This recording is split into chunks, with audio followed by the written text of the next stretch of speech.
the past year or so, there has been a lot of affordable wireless lav mics entering the market, and in this video, we're going to review the Movo WMX-20. If you're new here, I'm Jake McHugh, and this channel is all about making better videos. I do gear reviews and test videos to help you determine what gear you need to make the videos you want to achieve.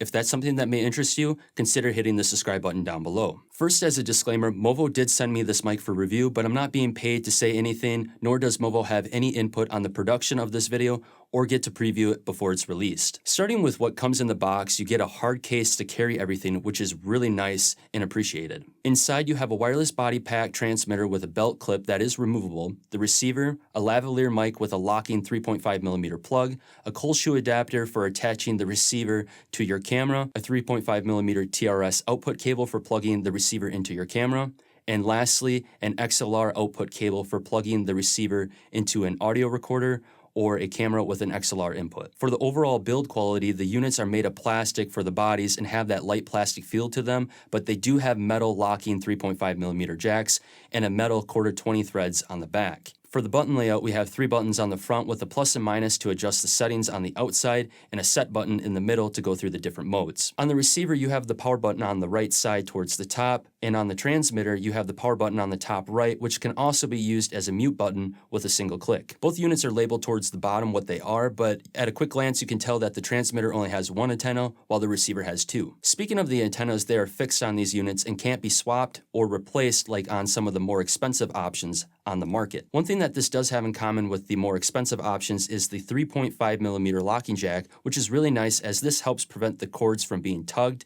and losing our audio. On the transmitter, we have 1 mic jack along with a line in, and on the receiver, there is a line out with also a headphone jack, and this is actually really nice for when you're using cameras that don't have one. To touch on some specs, there is 2 groups of 48 channels of UHF frequencies, and this is designated by A and B for group, and 1 through 48 for channels. The advertised range is up to 330 feet or 100 meters, which we'll be testing later in this video. It also has an adjustable gain or volume output setting from 1 to 31, and from my testing, I find it best to have the gain as high as possible. That way you can keep the preamp on your camera or recorder as low as you possibly can, giving you the best sounding audio. To adjust the output volume, you simply press the middle set button and then use the plus and minus buttons to adjust until you hit around -12 dB on your camera or recorder. You're also able to choose from using split mono or stereo output, and to do this, you just hit the set button 6 times and then use the plus or minus to switch from mono to stereo. When deciding which setting to use, if you're just using the wireless mic itself, then it would be best to use mono, as this will feed the audio signal into both the left and right channels. You would want to use stereo when using 2 different audio sources, for example, 2 transmitters with 1 receiver, which you can do with the system, by the way. To pair the units, they make it really easy for us with it automatically being connected out of the box, but if you want to switch channels, you simply just press the plus or minus to the desired channel number, and then just make sure that they're matching on both units, and you'll know that they are connected once the blue light is above either antenna A or B, depending on what group you chose. Do note that you can have both channel A and B on at the same time, and this is how you would do it when using 2 separate transmitters. Another added feature is the LCD control lock, and this turns on after a few minutes of not being touched at all, and this is to prevent anything from being bumped into a different setting, causing the connection to be lost during recording. While this takes a few seconds to unlock, I don't mind this because it's better to be safe than sorry when on set. Lastly, each unit runs on 2 AA batteries for an advertised runtime of 6 hours, and with my testing, I found this to be fairly accurate. You are now listening to the unedited audio from the Movo WMX-20 wireless system with the included lav mic right here, and I have the receiver plugged straight into my Sony a6400. Now for all the settings, I have the output volume on the receiver set to 26, and the camera preamp is set to 2. Again, I find that this way, with the output volume being higher, is the best way to go, as the camera preamps are usually not the best. I'm going to be reading the line off my phone, and we will be using this as a reference for comparing other clips later. The Brewers have acquired outfielder Christian Yelich from Miami in exchange for outfielders Lewis Brinson and Monte Harrison, infielder Isan Diaz, and right-handed pitcher Jordan Yamamoto.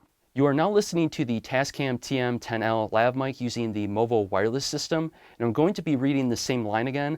That way we have something to compare against the included mic in this kit. The Brewers have acquired outfielder Christian Yelich from Miami in exchange for outfielders Lewis Brinson and Monte Harrison, infielder Isan Diaz, and right-handed pitcher Jordan Yamamoto. The Brewers have acquired outfielder Christian Yelich from Miami in exchange for outfielders Lewis Brinson and Monte Harrison, infielder Isan Diaz, and right-handed pitcher Jordan Yamamoto. Now, I'm not an audio engineer by any stretch, but let's listen to them again with some post-processing done to the audio. The Brewers have acquired outfielder Christian Yelich from Miami in exchange for outfielders Lewis Brinson and Monte Harrison, infielder Isan Diaz, and right-handed pitcher Jordan Yamamoto. The Brewers have acquired outfielder Christian Yelich from Miami in exchange for outfielders Lewis Brinson and Monte Harrison, infielder Isan Diaz, and right-handed pitcher Jordan Yamamoto. Next, let's hear what this setup sounds like outside while testing the range capabilities as well.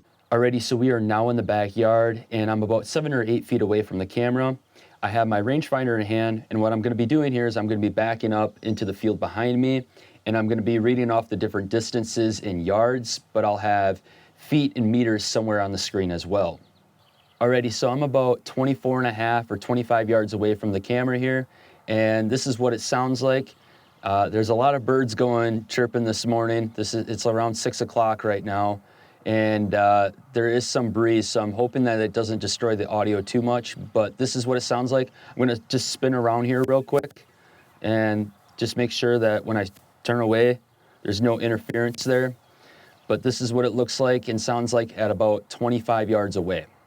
Alrighty, so right now we are at 50 yards away from the camera. This is what it looks and sounds like. Let me just turn around here real quick. Any interference when I'm talking? Hopefully not. And what I'm gonna do now is I'm actually gonna walk with my back to the camera, and I'm actually gonna read something off my phone during that process. That way we can see if it cuts out at all while we are walking away from the camera. In a rare May swap of significance, the Rays have traded shortstop Willie Adames and righty Richards to the Brewers in exchange for right-handed relievers J.P. Farson and Drew Rapp. Both clubs have announced the move. All right, so after reading that little short paragraph right there, I ended up at 67 yards away. The total distance, I think, 110 once we hit that back tree line, which is the advertised range of 330 feet. So let's see if we can actually get there. I'm going to continue reading and continue walking. Let's find out exactly what this all can. For the Brewers, Adames provides a sound defensive option that they've season. Milwaukee on Orlando earlier in the season, giving the former top in the trade of Arcia was to create every opportunity for Louis shortstop, but the 23-year-old position standpoint. So right now I'm just under 90 yards after reading that short paragraph again. This sound looks there cut or signal being lost while walking away from the camera. I'm going to read another short paragraph while I walk towards the tree line. Tree line should give us our advertised range, so let's see if this wireless system can live up to its spec.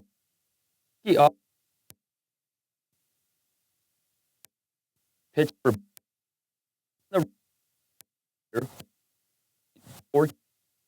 the life to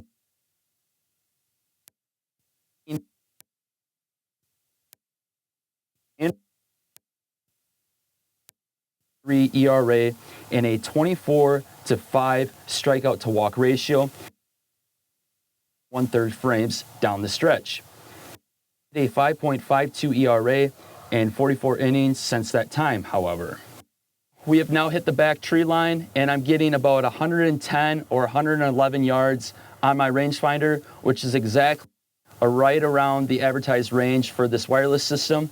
I love it when a plan comes together. So this is what it sounds like. It's like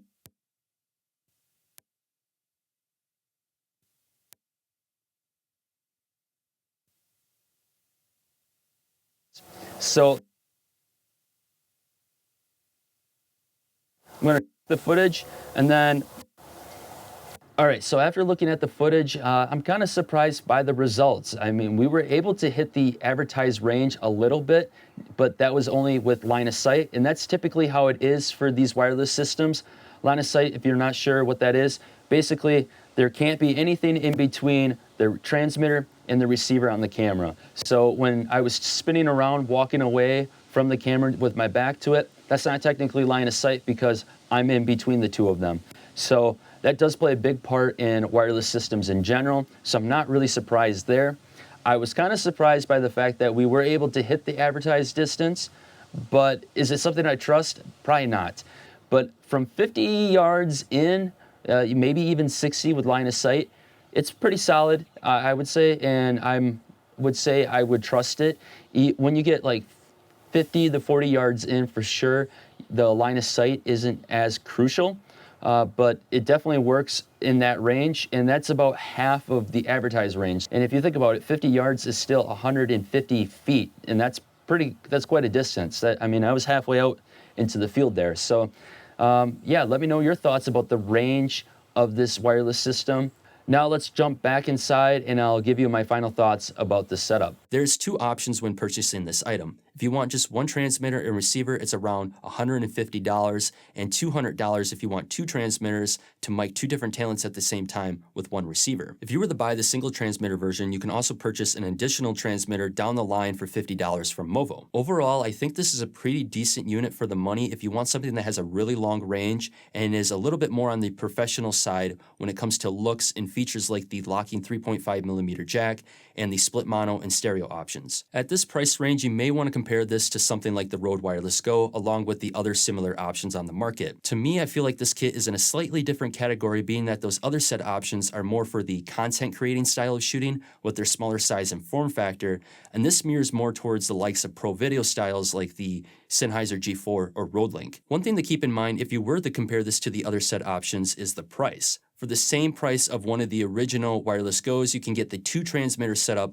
that pairs with one receiver, giving you an easier, cleaner two mic setup that doesn't require any additional hardware or cables while being at half the price. If Movo were to make a version 2 of this, I would like to see something with a little bit more robust build quality that doesn't give you the super plasticky feel to it, and maybe some type of indicator showing how strong of a connection you have with the transmitters. I would also prefer a built-in battery that charges over USB instead of having to use AA's. There's definitely pros and cons to both, but I personally prefer not to have to worry about packing an additional set of batteries for a shoot. Let me know down in the comments below if you prefer having something like this that uses standard batteries like AA's, or if you would prefer a built-in battery like myself. Make sure to also let me know your thoughts of this setup and what your current favorite wireless mic system is in the comments as well. So that's going to do it for this one. Thank you so much for watching. If you found this video helpful, make sure you hit that thumbs up button down below and subscribe if you want to see more content like this in the future, and I will catch you guys in the next video.